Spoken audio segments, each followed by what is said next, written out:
Alright, so this video is going to be about the movement of the scapula. We have two scapulas, and if you're not familiar with what the scapula is, it's this bone back here, this kind of chicken wing thing that is part of your shoulder.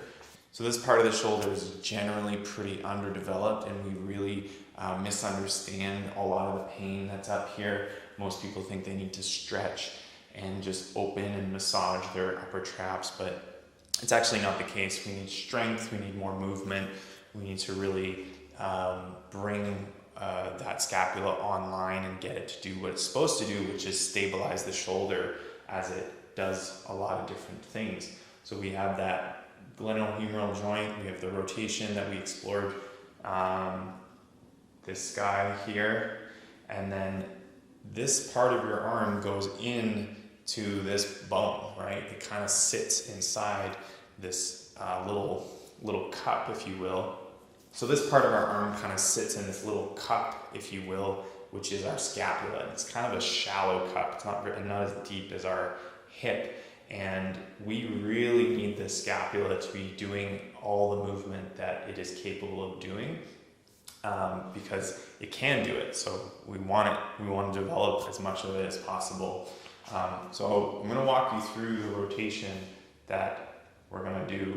And this scapula has a bit of a weird trajectory, and a lot of times people really struggle with pushing it forward. But we're going to talk about that a little bit and see how we can get you to start moving in areas that feel a little bit foreign.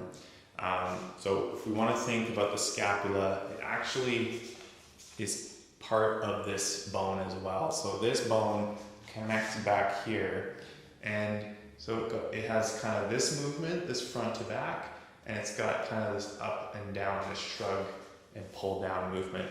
So we're going to incorporate those four positions into one big movement, and you're going to see what is your scapula capable of doing and how much control do you actually have over it. So I'm going to demonstrate the movement, and then we're going to talk about some of the details that might come up when trying to do it. So from the side, we're going to do this first. You're going to shrug your shoulder up towards your ear and back behind your body. Then you're going to squeeze your scapula towards your spine and pull it down. Then you're going to push it forward as you're pulling it down, and push it as far forward as possible, flattening it against your rib cage. As it's pulled forward, I'm going to lift it up again towards my ear, but this time it's pulled forward and not back. Once it's pulled up and forward as much as I can, I'm going to pull it down and forward, maintaining that kind of flatness against my rib cage. And then I'm going to pull down, keeping it down, and pull back. Then pull back and up. Okay? So, a lot going on here. I'm going to do it from the back so that you can kind of see what's going on. Okay? Up and back. Together and back. Down and back, down and forward, up and forward, then down and forward, down and back,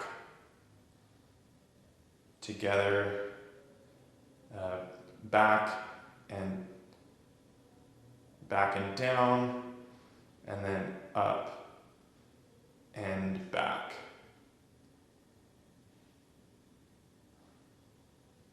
Okay? So what's really important here is that we're really trying to keep the scapula independent of our neck. So it's really tempting to start doing stuff like this really quickly with our head tilting and our arm bending and twisting and our spine moving. We really want to keep the scapula just surfing on the rib cage as much as possible.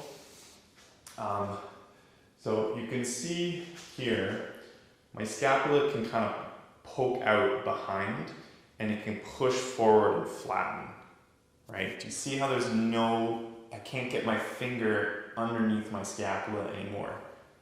I can pull it back, and then I can kind of stick my finger underneath it. It kind of creates this winging that people talk about. There's nothing inherently wrong with winging. It's just a position that our scapula has ended up in over time. So we want to know the difference between those, because when you push forward, I want to feel this to be nice and flat. I don't want it to be protruding at all. So you can see how much movement is possible in that scapula. I'm pushing all the way forward, and then I'm pulling all the way back. And I'm not moving anything else. So when I'm moving through the rotation, I'm really making sure that nothing moves.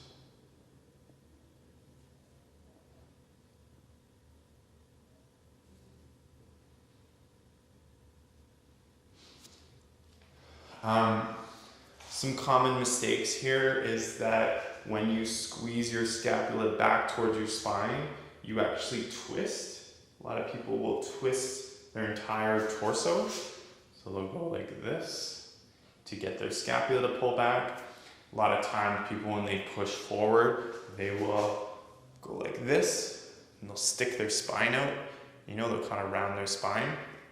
You really want to maintain that strong brace, that strong connection to your core, so that nothing moves throughout the movement. Another common mistake is this shrugging.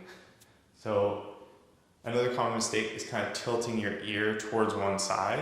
So if I'm going like this and I'm trying to get more range, my head usually will kind of tilt. So I want to really create some tension in my neck so that when I move my scapula,